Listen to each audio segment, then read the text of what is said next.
Salam planter Indonesia. Assalamualaikum warahmatullahi wabarakatuh. Di sore hari yang berbahagia ini, izinkan The Brondol untuk mengulas dan menjawab pertanyaan dari sahabat The Brondol bicara tentang kelapa sawit yang ada di gambut. Pak Pendi, bagaimana sih merawat kelapa sawit yang di gambut kok sering pada tumbang, rebah, miring dan sebagainya?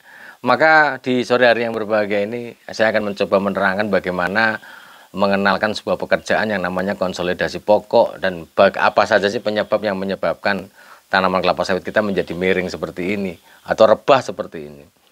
Nah, pada tanaman kelapa sawit itu sendiri bahwa membutuhkan cengkraman yang cukup besar. Dalam hal ini ketika kelapa sawit ditanam di gambut, di mineral, di tanah liat, maka dia biasanya akan tumbuh lurus. Namun kenapa gambut kok banyak miring ataupun tumbang ataupun rebah? Bahwa kalau kita melihat sahabat The Brondol semuanya, kita melihat dari ininya. Kalau kita dari sininya saja, ini bahwa gambut sendiri memiliki ikatan antar partikel gambut, dalam hal ini adalah bahan organik, adalah tidak memiliki ikatan. Sehingga ketika dia menumpuk dari gambut tertumpuk oleh bahan organik, namun dia tidak memiliki ikatan, maka akar bertumbuh pada daerah-daerah yang tidak memiliki muatan.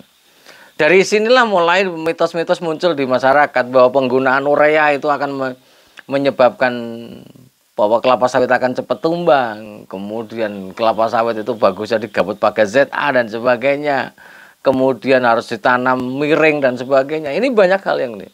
Namun pada dasarnya bahwa secara ilmiah bahwa gambut adalah tersusun dari bahan organik, di mana bahan organik ini adalah tidak memiliki muatan yang saling mengikat satu dengan yang lainnya, sehingga dia adalah hanya numpuk saja. Sehingga ketika ditanami kelapa sawit itu akar kelapa sawit akan tumbuh berada pada daerah media yang tidak saling menguatkan satu dengan yang lain. Sehingga ketika tanaman kelapa sawit itu tumbuh subur dengan batang yang kokoh, pelepah yang berat, karena bahwa panjang pelepah yang cukup panjang, buah yang besar, hijau daun yang bagus, maka beban atas itu akan berat.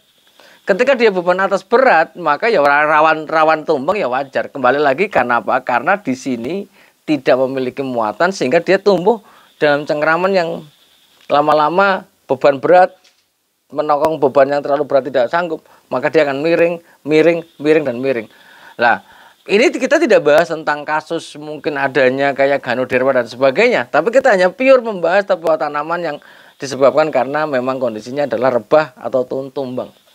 Nah, kalau kita melihat sahabat The Brondol semuanya, kalau kita melihat sebuah kasus nih, sahabat The Brondol, ketika kita ngomongin kelapa sawit ini lama-lama kok miring seperti ini, kemudian ini ya balik lagi sini beban yang semakin berat. Contohnya sebagai contoh, penggunaan urea pada tanaman kelapa sawit apakah akan menyebabkan tumbang pada tanaman kelapa sawit? Jawabannya akan memiliki relatif lebih mudah tumbang dibandingkan ZA. Jawabannya iya. Kenapa? Karena bahwa urea dengan 46% nitrogen yang menyusun klorofil yang berujung terhadap beban daun yang semakin berat, maka ya wajar pasti akan membuat bagian atas kelapa sawit, beban atas itu adalah semakin besar. Ketika bawahnya tidak mampu mencengkram dan atasnya itu adalah berat, ya dia tetap akan miring. Namun apakah aman Pak Pendi untuk menggunakan urea di gambut? Jawabannya ya aman-aman saja. Tidak pernah ada masalah. Tempat saya kerja itu dari zaman saya training sampai sekarang udah hampir 17 tahun ya masih pakai urea dan ya alhamdulillah baik-baik saja. Produktivitasnya juga masih sangat baik. Nah ini yang harus kita pahami dulu. Lah, ketika dia mulai rebah atau mulai miring, maka kita mencoba bagaimana memiliki kelapa sawit ini supaya tidak mudah miring dan tidak mudah rebah ke depannya. Maka seperti ini caranya. Pada kondisi yang miring, kalau kita melihat miring seperti ini, akar ini akan terangkat. Ketika akar ini terangkat, maka dia lama-lama akan mengering. Ini akan mengering ini titik-titik ini akan mengering. Kondisi yang mengering ini maka menyebabkan bahwa jumlah akar serap kita itu akan semakin sedikit. Lah ini pertanyaannya, Pak Pendi kalau udah miring kayak gini apakah bisa tumbuh lagi? Ya bisa nanti. Selama sininya masih oke dan dia tumbuh kembali lagi, maka pucuk ini akan naik ke atas ini adalah akan sangat mungkin sekali. setumbang-tumbangnya. Inilah keajaiban tanaman kelapa sawit. Selama masih ada akar serapnya, maka dia masih tumbuh bisa lurus ke atas Pak Pendi, ya pucuknya sini akan mencari sinar matahari tetap ke atas. Lah, caranya yang pertama adalah begitu kita melihat yang seperti ini, maka akar serap yang tadi ini segera lakukan dengan cara ditimbun kembali. Lah, timbun cara kembali dengan cara yang paling mudah adalah dengan menggunakan bekas potongan-potongan pelepah yang disusun rapi seperti ini dan dikasih daun sebagai tepinya. Kemudian dikasih, masukin lagi gambutnya, kemudian ditutup rapat. Nah, begitu sudah ditutup rapat, sahabat brondol, maka sudah akar serap itu akan tumbuh kembali lagi. Yang dulunya tumbang dia lama-lama akan ngangkat ya tetap kayak ular ya tetap akan terjadi. Sehingga ini adalah dengan menggunakan cara yang mudah. Papa ini cara yang mungkin relatif lebih relatif lebih lama untuk bisa digunakan adalah kalau kita menggunakan karung-karung yang kita tutup rapat sini. Nah, kita tutup rapat ini pakai karung, ini karung disusun melingkar hampir seperti ini juga, tapi disusun rapat. Dengan disusun rapat ini karung ya, ini kalau cerita karung. Ini karung diisi gambut, kemudian diikat tek, kemudian disusun di sebelah sini. Nah, rapat sini. Nah, ini baru dimasukin ke menggunakan gambut-gambut yang ada di tepian supaya dia akar serapnya ketutup lagi. Ketika dia sudah ketutup lagi, maka kita berharap akar serapnya akan kembali pulih dan akan menyerap unsur hara dan air dan akan menjadi sumber cadangan makanan bagi tanaman kelapa sawit. Namun ada satu lagi yang tertinggal. Kalau kita lihat gambar ini, sekilas mungkin tidak ada yang beda, tapi di sini ada ganjalnya nih. Nah, ini ada ganjalnya nih. Jadi ketika tanaman kelapa sawit sudah miring, maka kita ganjel dulu. Ganjelnya apakah harus pakai balok? Apa ini? Ya enggak juga. Tidak harus pakai balok.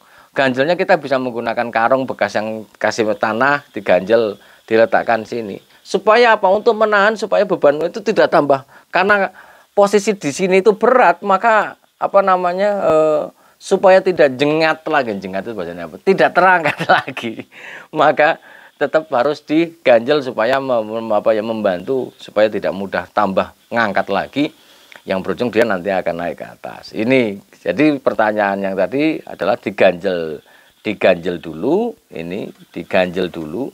Setelah diganjel kemudian dikasih pinggiran dan ditutup dengan menggunakan seperti ini. Ya sudah, ini yang namanya konsolidasi pokok yang bisa kita terapkan pada daerah gambut. Pertanyaan selanjutnya, Pak Pendi, kalau sudah seperti ini mupuknya di mana? Ya di sini ya boleh. Ini mupuknya di sini ya boleh. Akarnya juga di sini juga sudah ada sebagian. Jadi di luar ya boleh. Tapi kalau saran saya tetap di luar saja. Karena bahwa ketika dipupuk di luar, maka dia akan narik akan merangsang akar itu bergerak ke unsur hara, itu akan sangat baik sekali. Penyebaran akan lebih cepat. Jangan di dalam sini, tapi lebih bagus di luar sini. Walaupun dari atas sini juga nggak apa-apa. Tidak masalah. Tapi ingat, biarkan ketika dikasih media gambut seperti ini ditutup, maka jangan langsung dipupuk dulu, karena kita melihat mensiasati supaya akar kelapa sawitnya itu sudah dalam kondisi yang sudah berkembang dulu. Ketika dia sudah berkembang sangat baik, maka kita bisa lakukan pemupukan itu sendiri. Itu sih yang dapat saya sampaikan di kesempatan di sore hari yang berbahagia ini. Dan yang perlu saya terangkan satu lagi, sahabat brondol. Apa sih pola pemupukan supaya nggak tumbang, Pak Pendi? Kemarin ada yang bertanya seperti itu. Kalau supaya tidak tumbang di gambut tidak ada, Mas. Kalau misalnya pengen tidak tumbang, maka sebenarnya adalah bagaimana lubang tanam yang kita buat adalah diisi dengan menggunakan tanah-tanah mineral. Walaupun itu bukan pekerjaan, tidak pekerjaan, biayanya cukup mahal. Namun pemupukan yang dilakukan di gambut sedemikian rupa sehingga mengikuti kaidah jangan sampai kita memupuk kelapa sawit di gambut dengan memberikan unsur hara yang akan beresiko menambah keasaman tanah itu sendiri. Jangan. Nitrogen kita pilih urea, fosfor kita pilih SP3, pilih rock fosfat, KCl kalium kita pilih KCl atau MOP, kemudian magnesiumnya kita pilih dolomit. Itu saja. Polanya itu saja. Sehingga bagaimana supaya perakaran itu apa-apa daerah pupuk-pupuk yang kita tebarkan pupuknya tidak mengalami pemasaman yang berlebih. Ingat, gambut merupakan tumpukan bahan organik yang melepaskan asam-asam organik dan dia memiliki reaksi agak asam dan sangat asam. Semoga bermanfaat bagi sahabat The Brondol. Semoga Allah memberikan kesehatan dan kebahagiaan dan masyarakat, dan salam planter Indonesia. Assalamualaikum warahmatullahi wabarakatuh.